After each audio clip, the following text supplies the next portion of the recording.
Welcome to Justice Talks. This is the podcast where we use trauma responsive practices to inform criminal justice reform. My name is Dr. Lori Hall, and today I'm joined by two guests. If y'all want to introduce yourself. Hi, I'm Jessica Greenberg, and I'm a freshman here at USF. I'm majoring in criminology and minoring in psychology. I'm Carrie Hopkins-Isles, and I'm a visiting instructor here in the criminology department. So thank y'all both for joining me today. So today we're going to be talking about how trauma causes or kind of leads to criminal behavior, right? And so a lot of times when we start talking about criminal behavior, people want to provide some kind of explanation or, like way of going about understanding how somebody could have committed a crime, right? And so we hear the typical things like they make bad decisions, right? But when we think about this idea of the individuals who commit crimes just making poor decisions, right? This is really related to trauma in that people who've had early childhood experiences with trauma or adverse experiences, they develop poor emotion regulation, difficulties with decision making. It impacts their prefrontal cortex, which is our executive functioning center of our brain. So it helps us to, understand information that's coming in, process that information, make decisions about how we are going to handle those things. So it makes sense to say they made a bad decision, right? Right. And one of the other things that happens with trauma is that your brain can get stuck in basically a fight or flight mode. And if you're trying to make decisions on normal daily basis from a fight or flight mode, which is, like you said, you're not going to be in your executive function, you're going to be in your survival mode, right? You're probably not going to make the best decisions. So there's a lot of biological reasons, which I'm glad you brought up, that right off the bat, a person is not going to have the capacity to make the best decisions. Yeah, and I think the biggest challenge with saying, oh, these individuals committed crime because they made a bad decision is that we use that as the reason or the excuse, and then we just kind of throw them away. And we say, these are just, people who don't know how to make good decisions, right? They need to improve their decision-making skills, and then crime will go away. And the problem with that is for individuals who have experienced trauma throughout their life or these adverse childhood experiences, it's not that simple, right? It's not that they can just make better decisions, right? The developmental things that go on within your brain in early childhood and even up into late 20s, right? Mm-hmm. If it is disrupted or if it's impaired, right, then the development doesn't actually occur in the way that it should, and you have impaired decision-making skills.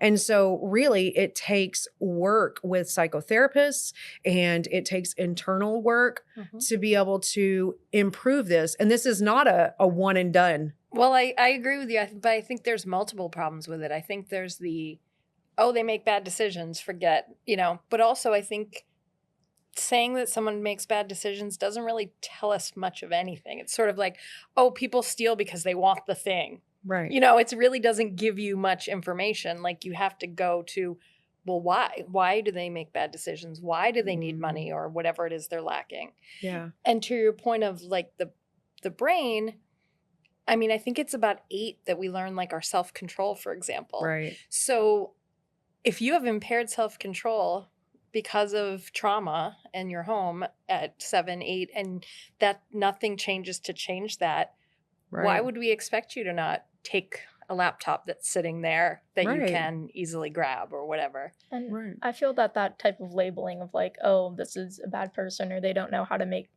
like proper decisions just makes it harder for them to break out of this cycle because, like you said, like they don't know any better.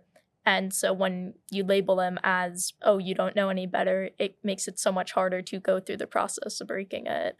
Yeah, and I agree. I think that you make a good point too. So we try to use labeling theory to kind of explain crime, but I don't necessarily think that labeling theory explains crime so much as it explains a dynamic or a process within the offending pathway, right? And so you also mentioned they're bad people, right? And we use this. We use this all of the time. And I think that this is our go-to, right? Yeah. For especially those crimes that are like just so heinous that we can't even comprehend. And we just say, oh, these are bad people, and we throw them away. But the problem with saying that they're bad people is to lock us into this place of, well, there's no repair, right? So lock them up, throw away the key, be done, move on. There's nothing we can do. But we also know that most people come out of prison and jail. So we're not throwing, we're in our mind, maybe. We think. Right. So that's what frustrates me so much, is because we go bad person or whatever, and we put them in prison or jail. Let's stick with prison for now. So they're there for a good amount of time, right?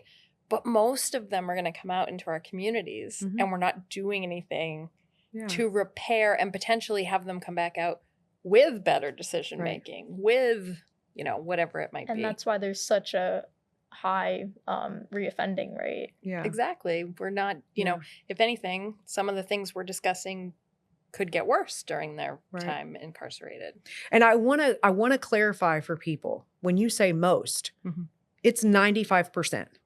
That number is 95% of people who are serving time in prison or jail will be released to the community at some point in time. So even if you don't care, like socially, even if you're not, whatever, a person who cares about the individuals, if you care about your community, if you care about families and the businesses, and you know that 95% of people are coming back into those areas, there's a benefit to you and to the whole society to have something change while they're, if they need to be out of society and be incarcerated for some period of time because they're unsafe, let's use that time to do something to make changes to some of the things. And even more, when we think about making changes in that way on an individual level that has community impact, if we make changes for that individual, it is a generational change, right?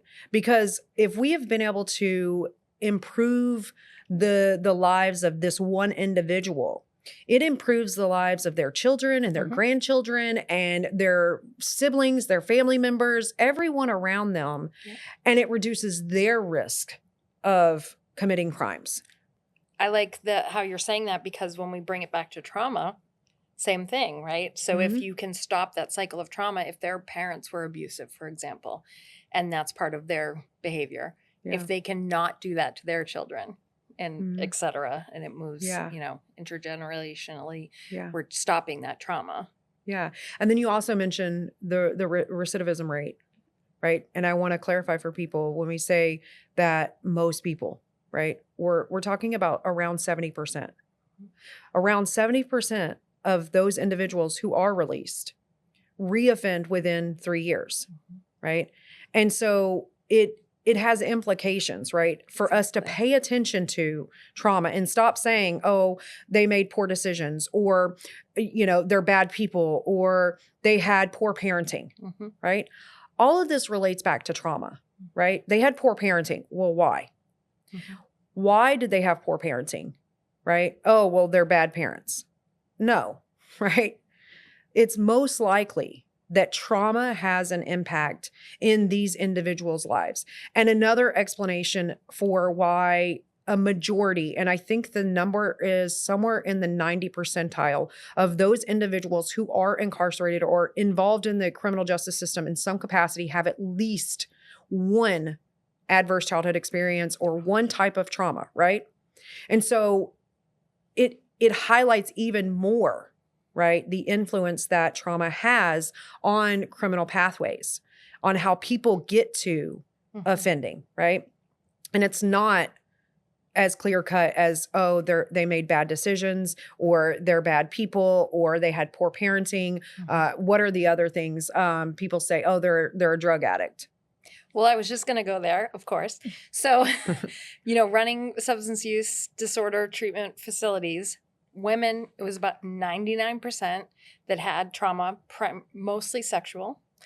And it was a very clear pathway to using substances as Absolutely. numbing and coping and, Mhm. and with men, it was still in the 90s, and some of them may have felt, unwilling to disclose, but very high numbers. So of course, substance Mhm. use is I always call it a maladaptive coping skill, Absolutely. you know? And I would almost argue that that individuals that have substance use disorders, I would say 100% have been impacted by trauma, Mm. men and women. And, you know, to me, it it leads us to this idea that we need to be exploring like a lot of people want to say, oh, they hung around the wrong people. Mhm. Well, why? Right. Right. Right? Why did they hang around the wrong people? And so you talk about, a poor self-image, poor self-concept, disorganized self-organization, all of these factors Mhm. early on that are impacted. If they're labeled early on, right? A child with difficult behavior can be seen as, a bad kid or a problem child. And then if, as you've said before, if they're not getting positive attention, then Mhm. they're going to look for negative attention. And if they're getting negative attention because they're being problematic, then they're going to continue to do that. And this Sure. is all directly related to adverse experience, to childhood trauma, even across the life course, right? Mhm. It can, you can have adults who grew up in very healthy homes and they, become an adult and they get into a bad relationship, right? Because it can happen to anybody, right? Exactly. It's not to say that people that have high self-esteem and a positive self-concept and healthy self-organization do not have experiences with trauma, Right. right? um, and that leads to a better understanding of the importance of looking at these trauma indicators right early on. Well, I'll give you a personal example. So I um, was attacked by a dog 10 years ago or whatever it was. And I broke my wrist. It was, really Wow. painful. I had to have surgeries. I mean, it was a whole thing. Well, every night when I would try to sleep, I would imagine the dog attacking me. So it was like a short term, acute trauma, but it was still impactful. And because of my injury, I was taking some opiate. I don't Mhm. remember what it was. And it was supposed to be every 4 hours for pain, but I was just taking it every 4 hours. And I realized at a certain point, whoa, like I'm at least in part taking this because of the trauma. And I'm not even waiting to see if I'm in pain or not. I'm just taking it. And I just stopped because of my knowledge of substance use, but I could have easily Yeah. continued. And I felt my mood drop. I definitely was starting to get some psychoactive component. Right. So that's that's not about my upbringing, Right. but I had a trauma. And you can have an accident, you can have we live in Florida, hurricanes. I mean, Yeah. people have lost, everything. All of those traumas, they don't care if you had a good upbringing or not, right? Right. And they can have an impact on do you end up having a dependency? Do you end up having that reactions that are fight or flight or things that are because it's about how we cope. Right. Right. So we've talked about trauma before and like defining what that means, right? And so it's this thing or event, whatever it may be, that overwhelms our ability to cope.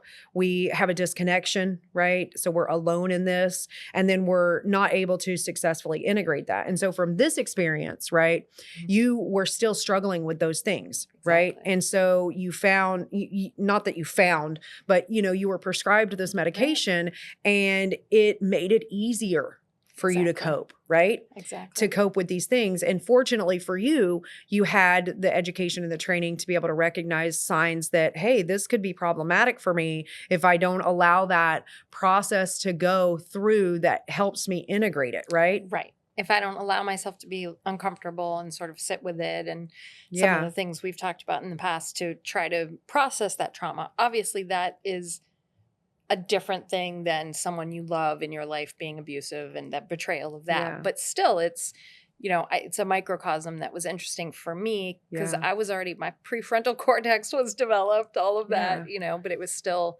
had the potential to have a lifelong or long Yeah. impact. Yeah, and I think if society as a whole could understand like that this everyone goes through trauma, but the traumas that kind of can change the course of your life can happen at any second. And if Yeah. we understand that it's not necessarily that people who commit crime are just bad people, that it's Right. the things that happen to them, then we'll start to see a lot of change within the criminal justice system. Yeah. And I like what you said. You said not just the people who commit crime, right? Because I think it's important to talk about. So, when you mentioned that, a lot of people have experienced trauma. So, what we know is that, the number is somewhere around the 70 to 80% of individuals who are over the age of 21 have had at least one adverse childhood experience, right? So, we're talking a lot of people. Mhm. Right. And that's not even really looking at children, right? It's looking at individuals over 21, right? Mhm. And so not everybody commits crime, Right. right? And so then you have those individuals that are like, oh, well, I experienced trauma. I hate to say it, but I feel like the people who do that are so bad for the people who can't. Right. Like you said, it overwhelms your ability to cope. So, okay, Right. you have two people who experience the same event Mhm. that is potentially traumatic. Well, one person, it overwhelms their ability to handle it. One person is fortunate enough to have some kind of support or resources or resiliency that the Right. other person doesn't have. Great, good for you, but Mhm. it doesn't mean that this person is less than or Right. chose the wrong path or something. Mhm. It's Yeah. what protective factors or risk factors were there, what's Mhm. the bigger picture, not just the event. And what I love about your example is, you said two people that go through the same thing, right? And one, they definitely struggle, right? It overwhelms their ability to cope.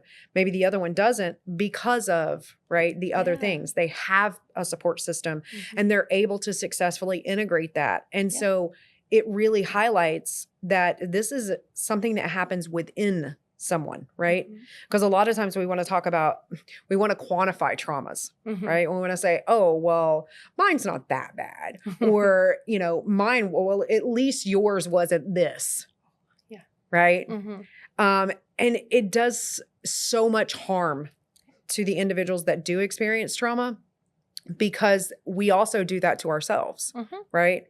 Well, at least I wasn't raped. Mhm. Right. Yep. They only did this. Mhm. Right. Or, at least I didn't lose an arm, or at least I didn't this or what. And, Sure. and it's just, we minimize our own suffering, and it really harms our ability to heal. Mhm. Right. Because it kind of just stalls us. Mhm. And then it starts that guilt shame cycle. Right. Where, well, for example, so-and-so went through the exact same thing and they're fine. Right. And going off of that, it's interesting to think about, like, if you do have a not as large trauma and you continue to suppress it, and then later down the road you have a bigger experience, then it can bring up the feelings of that past one that you suppressed for so long. And I Yeah. feel like that can lead to, like, that leads a lot of people to crime, because just out of nowhere these feelings become so overwhelming and they don't know what else to do. I love that you brought this up, this idea of feelings, right? So it's really like the triggers. Mhm. And you're so right about, things reminding us Mhm. of something else. And, one of the examples you gave early on was like, why did somebody steal this or whatever? Mhm. And I think that stealing is an interesting thing to talk about when we talk about trauma, because a lot of Mhm. people get confused. They're like, well, how did your early trauma lead you to stealing? Mhm. Right. And they want to say things like, oh, you're having impulse issues. Sure. But when we think about, for example, a trauma that a lot of people don't think about is like the trauma of poverty, of growing up in poverty, right? And so for me, I grew up in extreme poverty. And it was really severe. And, like we didn't have food, we didn't have furniture, we didn't have, clothing at times. And, it was really, really bad.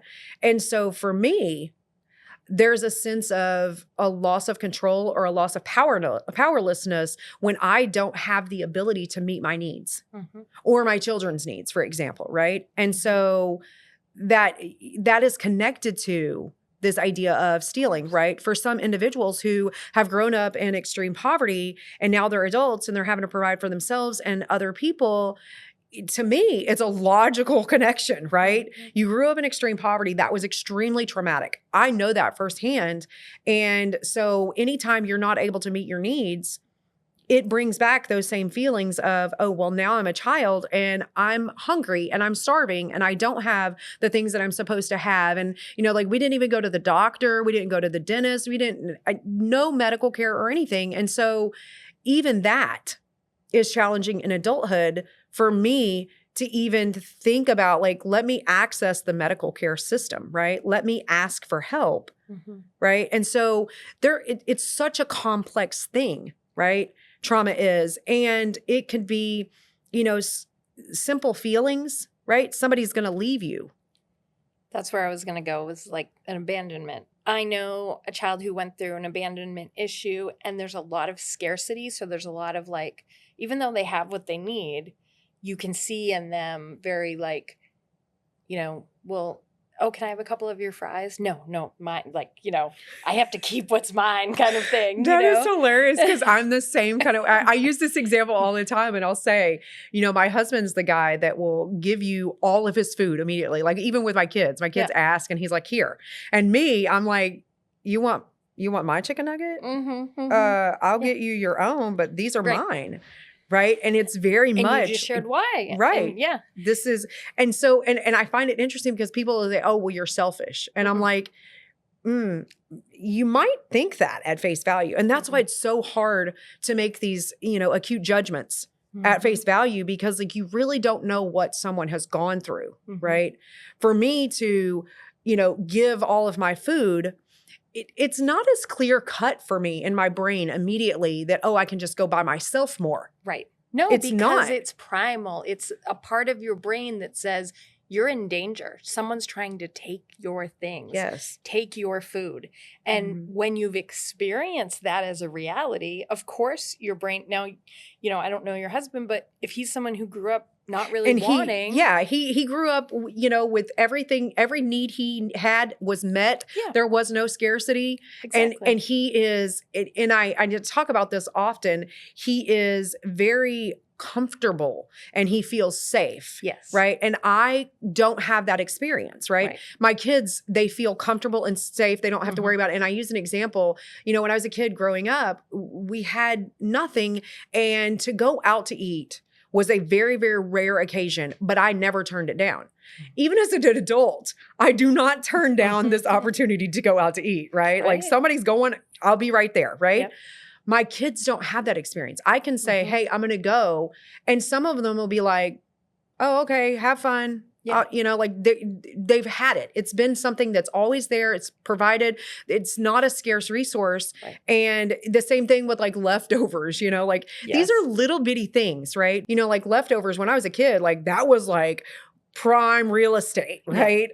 Yeah. And, my kids are like my daughter, she's like, no, I ate that yesterday. Why would I eat the same thing? And me, I'm like, that's the best. But it's so symbolic, right? Right. I mean, that's the thing. Like people might hear that and think like, well, what's the big deal? Or some people just don't like leftover, whatever. But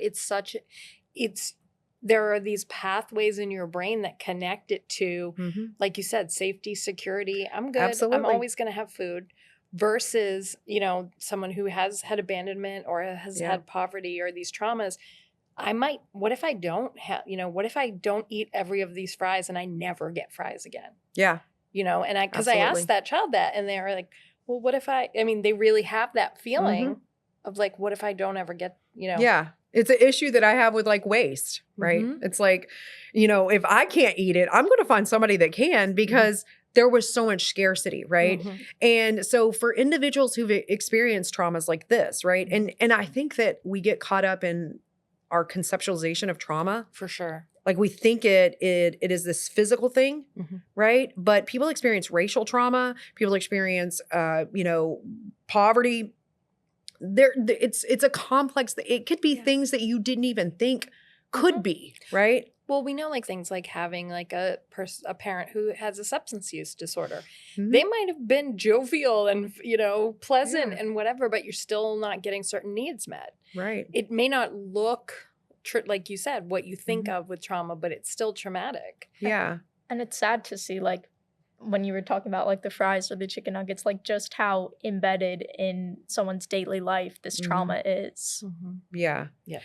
I like that you bring that up because I think about my own experiences, right? And so like little things like not wasting, and it is a part of a daily thing. You know, I'm the person in charge in my house of, you know, feeding people and buying groceries and all of those things. And I, you know, take that responsibility to heart, and I'm like, oh, I've got to make sure that I don't waste anything and nothing goes bad, and we use up all of these things, and they don't, you know, they're not wasted resources, right? And it becomes consuming, right?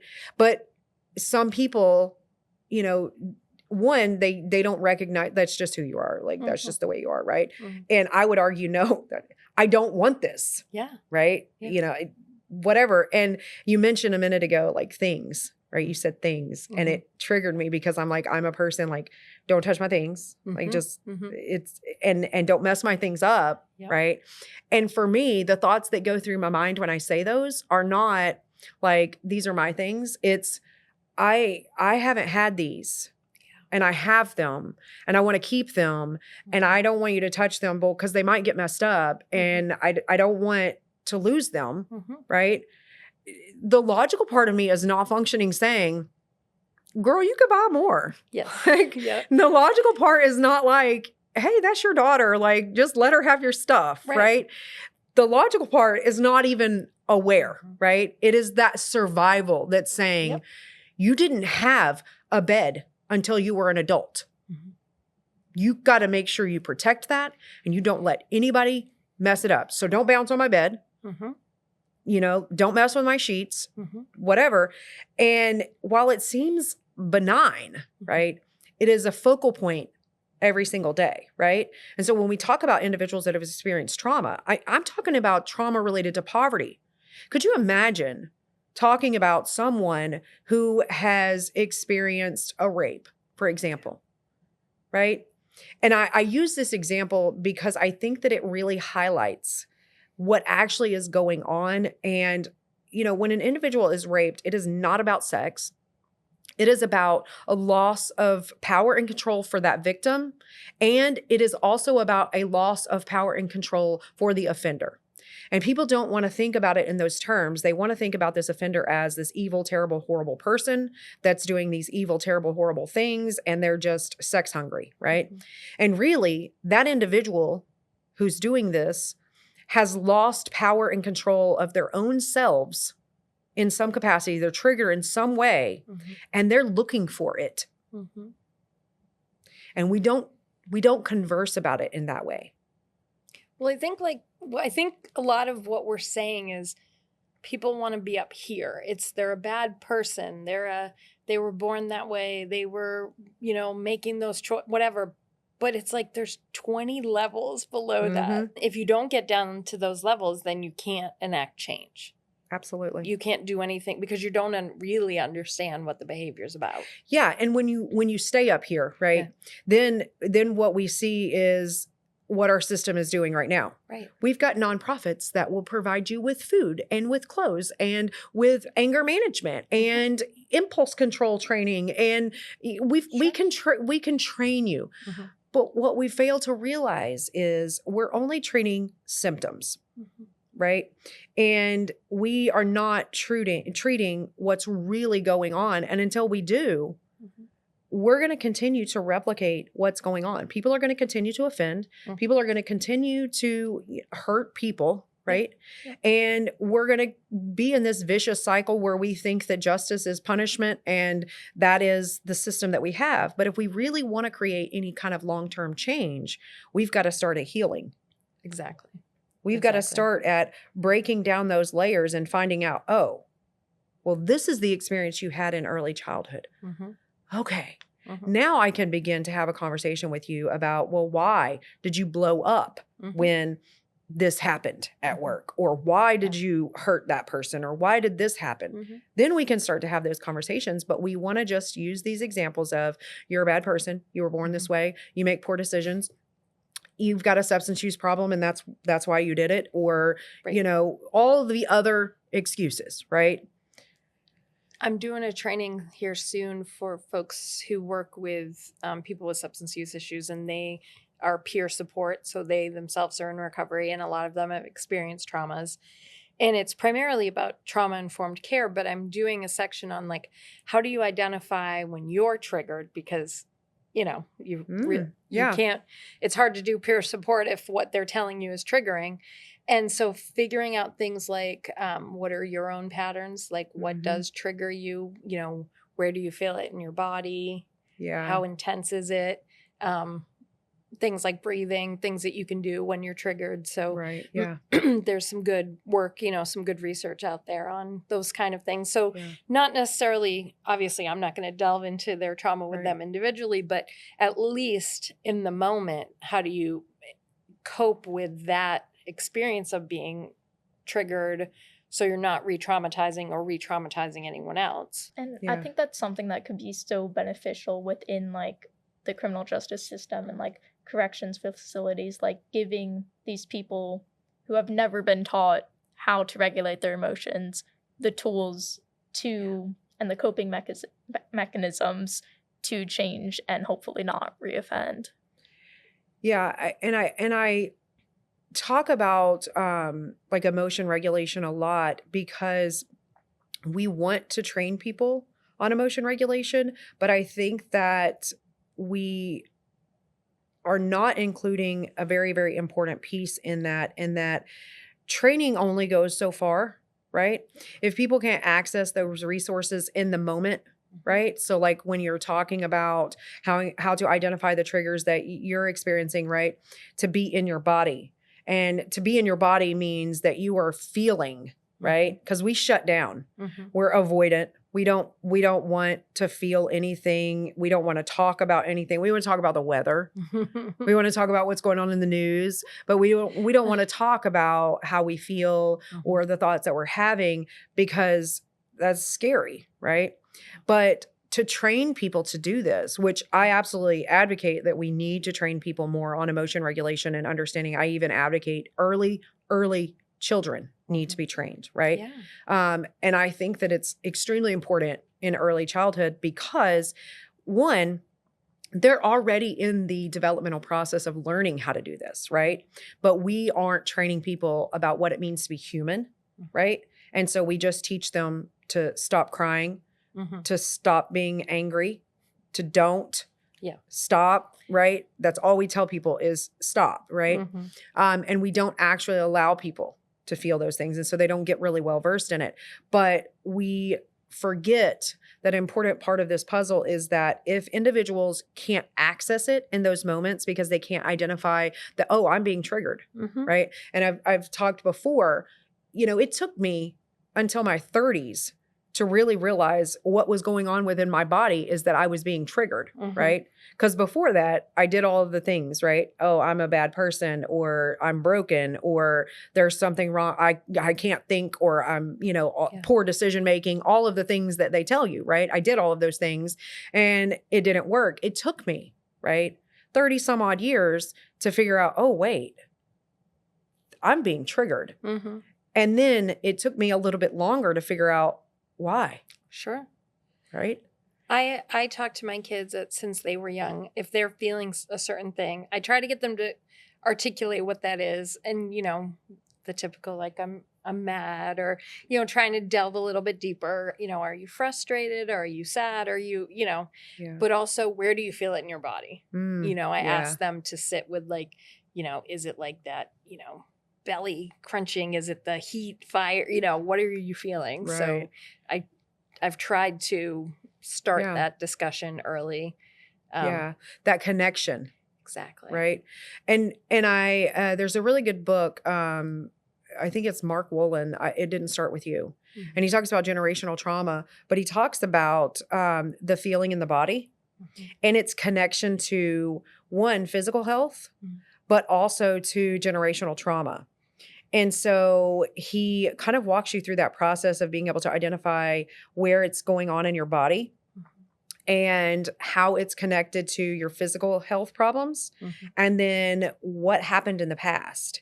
And so he uses a lot of examples, and he had a patient or a client that he was working with, and she was suicidal, and she would repeat, I feel this desire to incinerate myself, to burn myself. And she also dealt with inflammation, right? And so it's like that burning sensation all over her Yeah. body. And then through working with him, he was able to really map it back to her family were actually in concentration camps and Holocaust survivors, right? And a large portion of her family had been incinerated and burned to death. And so there is a really big connection between, and so, when you talk about feel it in your body, right? A lot of the triggers that I have, I feel right here in the chest. Yeah. And I'm sitting here talking the whole time. This is where I feel it, right? Yeah. And for me, right, a lot of the triggers that I have are felt there, right? And their abandonment, rejection. So that's and betrayal. It's that deep heart pain, right? All of the people in my family have heart-related conditions. Wow. In fact, all of the people in my father's family, the men that have passed away, have all been heart attacks or heart-related things. And so it's really important, right, that we find where that feeling is, because we can connect it to our physical health problems, because there is a relationship between trauma and physical health. Of course. And then also figuring out where it's coming from. There was another example in this book, or it might have been in The Body That Keeps the Score. You might remember this, about a guy named Jesse. I think it was his name. But, once he hit the age of 19, he was unable to sleep anymore. And because he would wake up and feel like he was freezing to death, and he was going to freeze quite literally. Anyway, traces it back. He had an uncle who passed away at 19 of hypothermia. He froze to death in, some tundra or something or whatever. And it was directly connected to some of the other physical health problems that he was having. But, like tracing that, right? This highlights the connection between behavior and trauma, right? And I use behavior broadly to include criminal behavior, right? Because criminal behavior is behavior, right? It's just behavior that we've decided, well, we don't like that. Right. Right. And so we really have to start getting to that process where we're mapping these things in the work that we're doing, right? Mapping these things and how they're connected to our early childhood experiences, but even to our family's experiences, because that can explain a lot of things. Like there's, a lot of theories that talk about learning, like for example, learning theory, like we learn from the people around us, right? And so that's why I commit crime. Trauma is handed down by the people around us, right? And trauma is also recreated, right? So if we think about the example of, poor parenting, right? How are they parented? Obviously. Where else do you learn? Not that you only learn from your parents, but of course, so much of that is from your first family, right? Yeah. And so even if you're trying to do differently, in moments of stress, we fall back on generally what we learned in those pivotal, early childhood moments.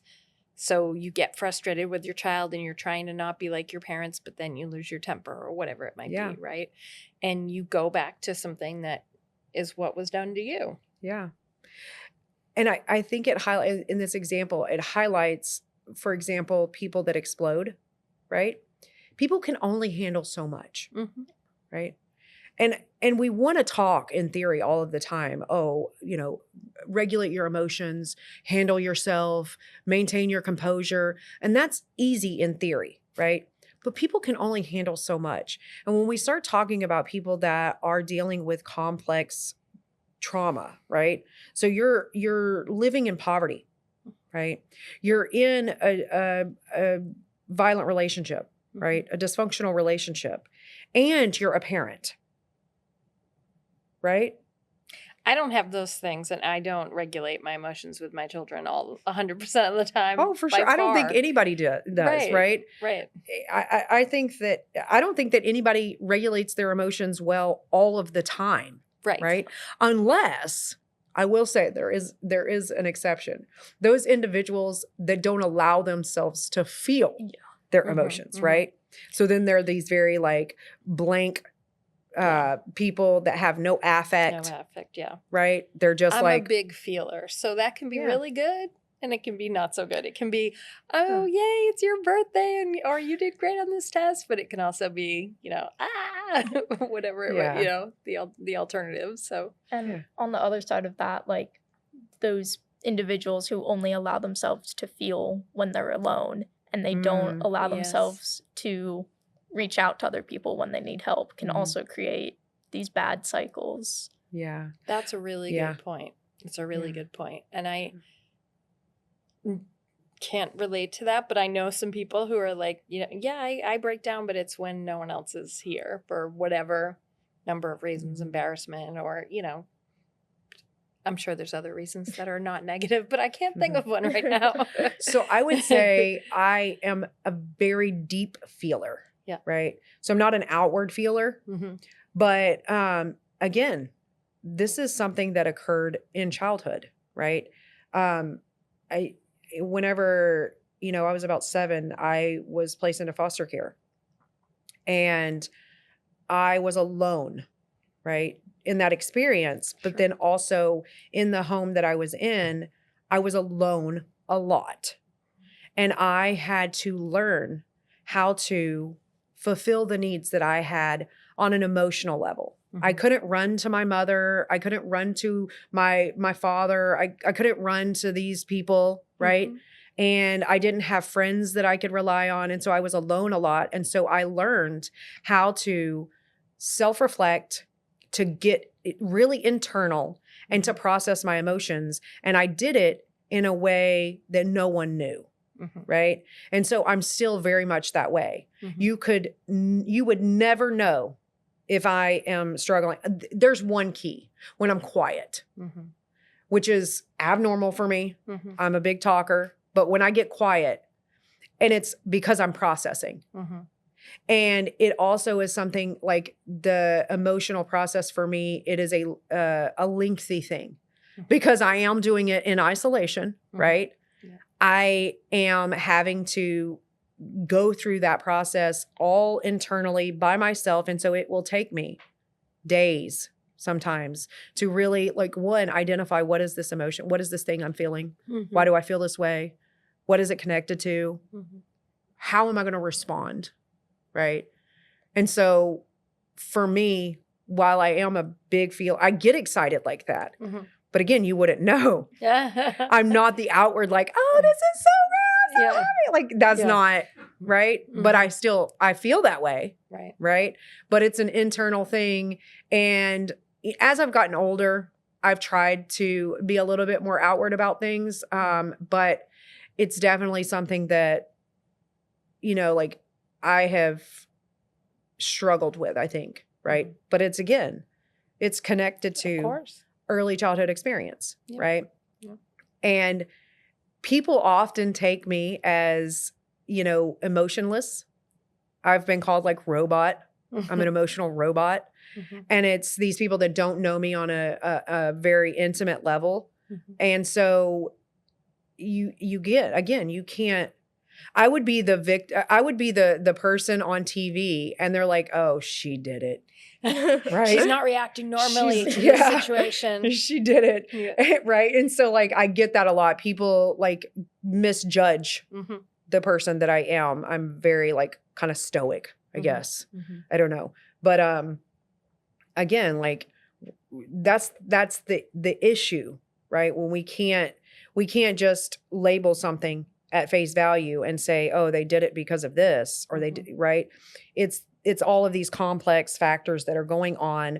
And I would argue that we could explain all crime by connecting it to trauma in some way, Mhm. in some capacity. Mhm. That's what I was thinking on the way in. I was like, We're going to talk about how trauma leads to crime, and I just feel like there you go. Trauma leads to crime. Like, what? Yeah, Like, give me a scenario and I will tell you how it's connected to crime. And I think that that's where a lot of the criminological theories have failed, right? Because they're not including that. And I think that that's one of the reasons why, one, we have all of these old theories that are Sure. still trying to explain crime. Mhm. And also why we can't get to one theory that we can all come to a consensus on, because we haven't put forth this idea that trauma is the root cause of criminal offending, right? And we can say strain, right? I say trauma, right? We can say social bond. I say trauma. We can say social learning. I say trauma, right? We could say social disorganization. I say community trauma, right? We can say all of these theories, but we're missing the key to the puzzle, and that is that trauma causes crime. And that's the conversation that we have to start engaging in to really understand it, because otherwise we're not going to be able to solve the issue. So, well, thank y'all for joining me today. This is Justice Talks. This is the podcast where we use trauma responsive practices to inform criminal justice reform.